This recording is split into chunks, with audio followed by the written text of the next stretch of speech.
ଥରେ ଜଣେ ଯୁବକ ବୈଧ ଜୈନ ଗୁରୁ ପାଖକୁ ଗଲା ଏବଂ କହିବାକୁ ଲାଗିଲା, ଗୁରୁଦେବ, ମୋହର ମନ ବହୁତ ଅଶାନ୍ତ ହେଉଅଛି। ଶାନ୍ତ କରିବା ନିମନ୍ତେ କୌଣସି ଗୋଟିଏ ଉପାୟ କୁହନ୍ତୁ। ତହିଁରେ ବୌଦ୍ଧ ଜୈନ ଗୁରୁ ଉତ୍ତର ଦେଲେ, ଯୁବକ, ତୁ ଧ୍ୟାନ କରିବା ଆରମ୍ଭ କର, ତହିଁରେ ତୋହର ମନ ଶାନ୍ତ ହେବ। ଯୁବକଟି ଉତ୍ତର ଦେଲା, ଗୁରୁଦେବ, ମୋ ଦ୍ୱାରା ଧ୍ୟାନ ହୋଇପାରିବ ନାହିଁ। ମୁଁ ଧ୍ୟାନ କରିପାରିବି ନାହିଁ। ଆପଣ ମୋତେ କୌଣସି ଗୋଟିଏ ମନ୍ତ୍ର କୁହନ୍ତୁ। ତହିଁରେ ବୌଦ୍ଧ ଜୈନ ଗୁରୁ ତାହାର କର୍ଣ୍ଣରେ କୌଣସି ଗୋଟିଏ ମନ୍ତ୍ର କହିଲେ। ଯୁବକଟି ଯେତେବେଳେ ବୌଦ୍ଧ ଜୈନ ଗୁରୁ ପାଖରୁ ଯିବାକୁ ବାହାରିଲା, ସେତେବେଳେ ବୌଦ୍ଧ ଜୈନ ଗୁରୁ ଯୁବକକୁ କହିଲେ, ଯୁବକ, ତୁ ମାଙ୍କଡ଼ ବିଷୟରେ ଭାବିବନି। ଯୁବକଟି ହସି ଦେଇ ଘରକୁ ଚାଲିଗଲା। ଯେତେବେଳେ ସେ ଘରେ ପହଞ୍ଚିଲା, ସେତେବେଳେ ସେହି ମନ୍ତ୍ରକୁ ସ୍ମରଣ କରିବା ନିମନ୍ତେ ସେ ଚକ୍ଷୁ ବନ୍ଦ କଲା। ଯେତେବେଳେ ସେ ଚକ୍ଷୁ ବନ୍ଦ କଲା, ସେତେବେଳେ ତାହାର ଚତୁଃପାର୍ଶ୍ୱରେ ବହୁତ ମାଙ୍କଡ଼ ଦେଖାଗଲେ।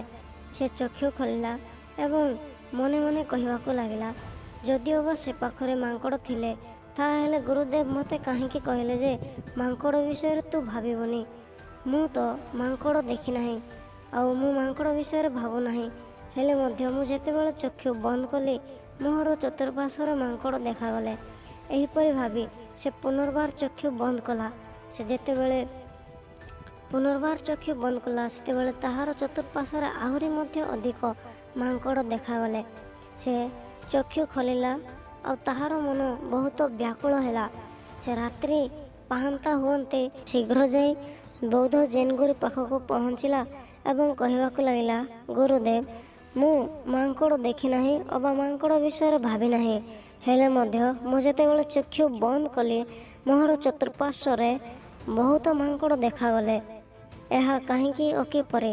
ବୌଦ୍ଧ ଜୈନ ଗୁରୁ କହିଲେ, ଯୁବକ, ତୁ କିଛି ଚିନ୍ତା କରୁନାହିଁ, ତୁ ଶୋଇପଡ଼। ତହିଁରେ ଯୁବକଟି ଶୋଇପଡ଼ିଲା।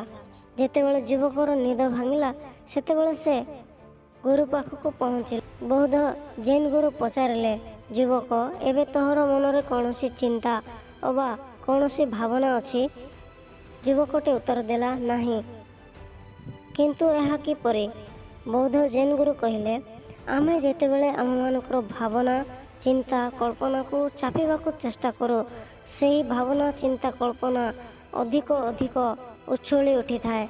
ଏଣୁକରି ଆମମାନଙ୍କର ଚିନ୍ତା ଓ ଭାବନା, କଳ୍ପନାକୁ ଛାଡ଼ିଦେବା ହିଁ ଉଚିତ ଅଟେ।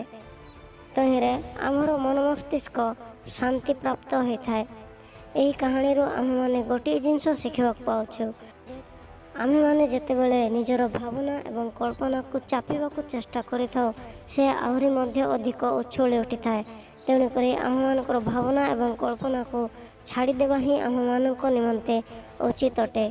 ଯଦି ଆମେମାନେ ଛାଡ଼ି ପାରୁନାହୁଁ, ତାହେଲେ ସେହି ଭାବନା ଏବଂ କଳ୍ପନା ଆମମାନଙ୍କୁ ଅଧିକ ଚିନ୍ତିତ ଏବଂ ବ୍ୟତିବ୍ୟସ୍ତ କରିଥାଏ। ଏହି କାହାଣୀରୁ ଆପଣମାନେ ଯଦି କିଛି ଶିଖିଛନ୍ତି, ତାହେଲେ ଏହି ଚ୍ୟାନେଲଟିକୁ ସବସ୍କ୍ରାଇବ୍ କରନ୍ତୁ ଏବଂ ଏହି ଭିଡ଼ିଓଟିକୁ ଗୋଟିଏ ଲାଇକ୍ କରନ୍ତୁ। ଦେଖା ହେବ ପୁଣି ଥରେ ଆଉ ଗୋଟିଏ ଭିଡ଼ିଓରେ।